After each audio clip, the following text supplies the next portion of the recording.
So this is a reading of Matilda, Chapter 6, The Platinum Blonde Man. There is no doubt in Matilda's mind that this latest display of foulness by her father deserved severe punishment, and as she sat eating her awful fried fish and fried chips and ignoring the television, her brain went to work on various possibilities. By the time she went up to bed, her mind was made up. The next morning, she got up early and went into the bathroom and locked the door. As we already know, Mrs. Wormwood's hair was dyed a brilliant platinum blonde, very much the same glistening silvery color as a female tightrope walker's tights in a circus. The big dyeing job was done twice a year at the hairdresser's, but every month or so in between, Mrs. Wormwood used to freshen it up by giving it a rinse in the washbin with something called platinum blonde hair dye extra strong. This also served to dye the nasty brown hairs that kept growing from the roots underneath. The bottle of platinum hair dye, extra strong, was kept in the cupboard in the bathroom, and underneath the title on the label were written the words "Caution. This is peroxide. Keep away from children." Matilda had read it many times with fascination. Matilda's father had a fine crop of black hair, which he parted in the middle, and of which he was exceedingly proud. "Good, strong hair," he was fond of saying, "means there's a good, strong brain underneath."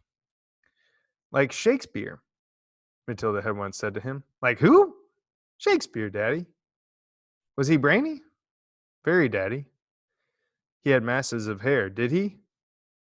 Uh, he was bald, Daddy." To which the father had snapped, "If you can't talk sense, then shut up." Anyway, Mr. Wormwood kept his hair looking bright and strong, or so he thought, by rubbing into it every morning large quantities of a lotion called Oil of Violets Hair Tonic. A bottle of this smelly purple mixture always stood on the shelf above the sink in the bathroom alongside the toothbrushes, and a very vigorous scalp massage with oil of violets took place daily after shaving was completed. His hair and scalp massage was always accompanied by loud masculine grunts and heavy breathing and gasps. "Ah, that's better. That's the stuff. Rub it right into the roots," which could be clearly heard by Matilda in her bedroom across the corridor. Now, in the early morning privacy of the bathroom, Matilda unscrewed the cap of her father's oil of violets and tipped 3/4 of the contents down the drain. Then she filled the bottle up with her mother's platinum blonde hair dye, extra strong. She carefully left enough of her father's original hair tonic in the bottle so that when she gave it a good shake, the whole thing still looked reasonably purple. She then replaced the bottle on the shelf above the sink, taking care to put her mother's bottle back in the cupboard. So far, so good. At breakfast time, Matilda sat quietly at the dining room table, eating her cornflakes. Her brother sat opposite her, with his back to the door, devouring hunks of bread smothered with a mixture of peanut butter and strawberry jam. The mother was just out of sight around the corner in the kitchen, making Mr. Wormwood's breakfast, which always had to be 2 fried eggs on fried bread with 3 pork sausages and 3 strips of bacon and some fried tomatoes. At this point, Mr. Wormwood came noisily into the room. He was incapable of entering any room quietly, especially at breakfast time. He always had to make his appearance felt immediately by creating a lot of noise and clatter. One could almost hear him saying, "It's me! Here I come! The great man himself, the master of the house, the wage earner, the one who makes it possible for all the rest of you to live so well. Notice me and pay your respects." On this occasion, he strode in, slapped his son on the back, and shouted, "Well, my boy, your father feels he's in for another great money-making day today at the garage. Got a few little beauties I'm going to flog to the idiots this morning. Where's my breakfast?" "It's coming, Treasure," Mrs. Wormwood called from the kitchen. Matilda kept her face bent low over her cornflakes. She didn't dare look up. In the first place, she wasn't at all sure what she was going to see. And secondly, if she did see what thought she was going to see, she wouldn't trust herself to keep a straight face. The son was looking directly ahead out of the window, stuffing himself with bread and peanut butter and strawberry jam.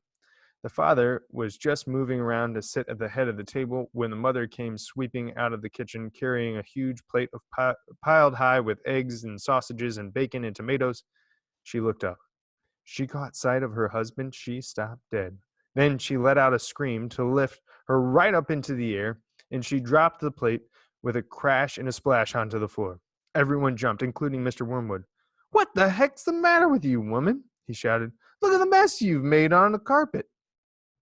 "Y- Your hair!" the mother was shrieking and pointing a quivering finger at her husband. "Look at your hair! What have you done to your hair?" "What's wrong with my hair, for heaven's sakes?" he said. "Oh my God, Dad! What have you done to your hair?" the son shouted. A splendid, noisy scene was building up nicely in the breakfast room. Matilda said nothing. She simply sat there admiring the wonderful effect of her own handiwork. Mr. Wormwood's fine crop of black hair was now a dirty silver, the color of this time of a tightrope tightrope walker's tights that had not been washed for an entire circus season. "You've you've you've dyed it!" shrieked the mother. "Why'd you do it, you fool? It looks absolutely frightful. It looks horrendous. You look like a freak." "What the blazes are you talking about?" the father yelled, putting both of his hands to his hair. "I most certainly have not dyed it. What do you mean I've dyed it? What's happened to it?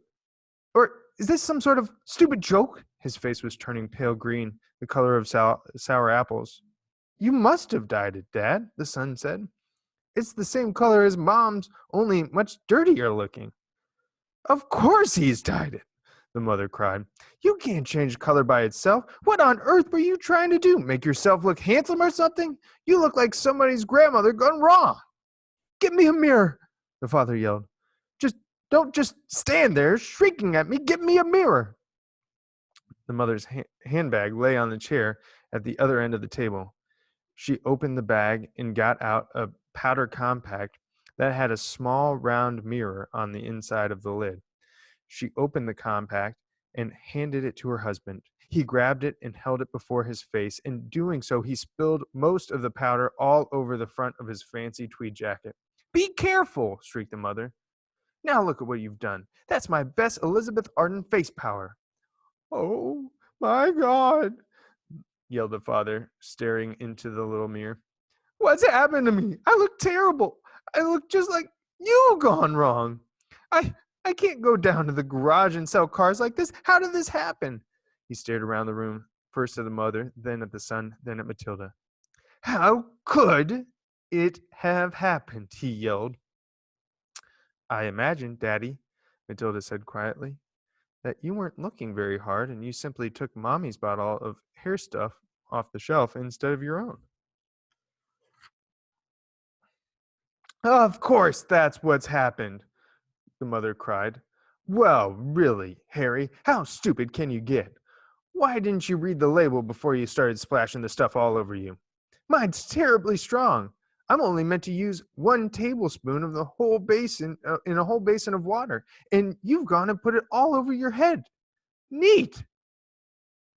It'll probably take all of your hair off in the end. Is your scalp beginning to burn, dear? You mean I'm going to lose all my hair?" the husband yelled. "I think you will," the mother said. "Peroxide is a very powerful chemical. It's what they put down the lavatory to disinfect the pan. Only they give it another name." "What are you saying?" the husband cried. "I'm not a lavatory pan. I don't want to be disinfected." "Even diluted like I use it," the mother told him, "it makes a good deal of my hair fall out. So goodness knows what's going to happen to you. I'm surprised it didn't take the whole top of your head off." "What shall I do?" wailed the father. "Tell me, quick, what to do before it starts falling out?" Matilda said, "Give it a good wash, Dad, if I were you, with soap and water. But you'll have to hurry. It will it change the color back?" the father asked anxiously. "Of course it won't, you twit," the mother said. "Then what do? I can't go around looking like this forever." Oh, you'll have to get it dyed black, the mother said. But wash it first, or there won't be any there to dye. Right, the father shouted, springing to action. Get me an appointment with your hairdresser this instant for a hair dyeing job. Tell them it's an emergency. They've got to boot someone else off their list. I'm going upstairs to wash it now. With that, the man dashed out of the room, and Mrs. Wormwood, sighing deeply, went to the telephone to call the beauty parlor. He does some pretty silly things now and then, doesn't he, Mommy? Matilda said. Mother, dialing the number on the phone, said, I'm afraid men are not always quite as clever as they think they are. You'll learn that when you get a bit older, my girl.